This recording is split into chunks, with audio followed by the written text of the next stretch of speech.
নমস্কার বন্ধুরা, কেমন আছো সবাই? সুন্দরী সিম্পল লাইফ একটি নতুন ব্লগে তোমাদের সবাইকে অনেক অনেক স্বাগত জানাই। তো দেখো, প্রতিদিনের মতো আজকেও চলে আসলাম রান্নাঘরে। রান্না বাড়া তো করতেই হবে প্রতিদিনই। তো 4 পিস মাছ ছিল, বেশি মাছ ছিল। তো মাছগুলো না মানে অনেক দিন ছিল ফ্রিজে, তো অনেক দিনের মাছ রান্না করলে খুব একটা ভালো লাগে না তরকারি রান্না করলে। তো ভাবলাম ঠিক আছে পাতায় ভেজে নিই, খাওয়া হয়ে যাবে। আর তরকারি রান্না করলে হয় কি, তো এই তরকারির মাছগুলো তরকারিতেই থেকে যায় আর তরকারিটা খাওয়া হয়ে যায়, মাছগুলো আর খাওয়া হয় না।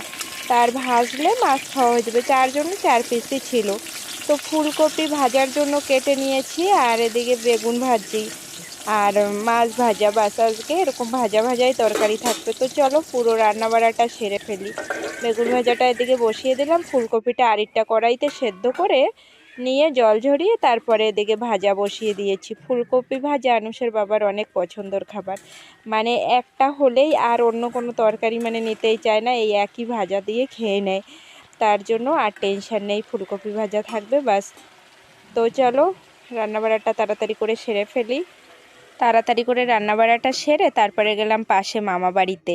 মানে মামি আমাকে বলছিল যে দেখার জন্য, এই দেখো ফুল গাছে কি সুন্দর মানে পাখিতে বাসা বেঁধেছে। তো আমি যখন ভিডিও করছি ফোনটা কাছে নিয়েছি, ওই দেখো বড় পাখি দুটো মানে আমার মাথার উপর থেকে পুরো ঘুরছে, আর যেন এরকম একটা করছে আমাকে যেন কামড়ে দেবে, খেয়ে ফেলাবে এরকম। তো দেখো বাচ্চা দুটো উপরে উঠে বসেছে, একদম কাছে নিতেও পারছি না ফোনটা, কি সুন্দর লাগছে।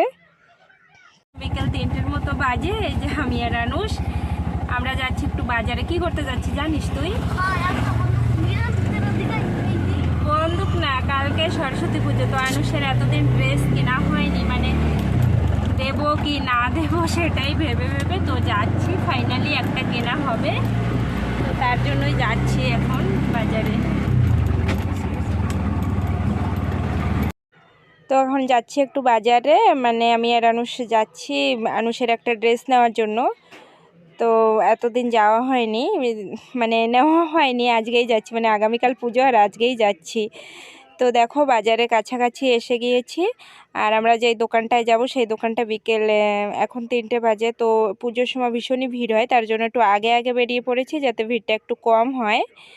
তো চলে আসলাম সেই দোকানে। আর দেখো উপরের দিকে উঠছি এখন সিঁড়ি দিয়ে।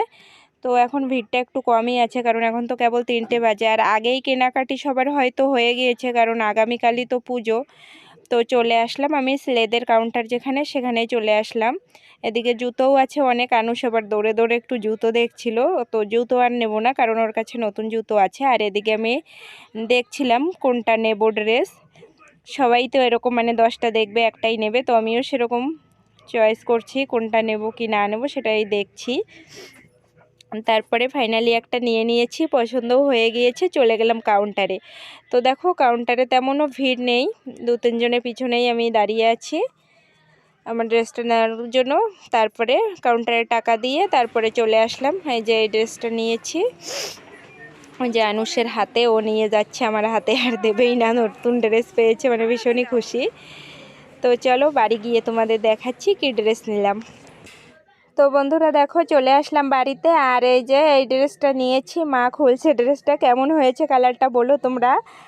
আর আজকে ভিডিওটা তো এখানেই শেষ করছি। সবাই ভালো থেকো, সুস্থ থেকো, সাবধানে থেকো। আর ব্লগটা কেমন লাগলো, ব্লগটা ভালো লাগলে অবশ্যই লাইক শেয়ার কমেন্ট সাবস্ক্রাইব করো। জানি তো ভালো লাগার মতো কিছুই নেই, তবুও বলছি। খুব শীঘ্রই দেখা হচ্ছে একটা নতুন ব্লগের সাথে।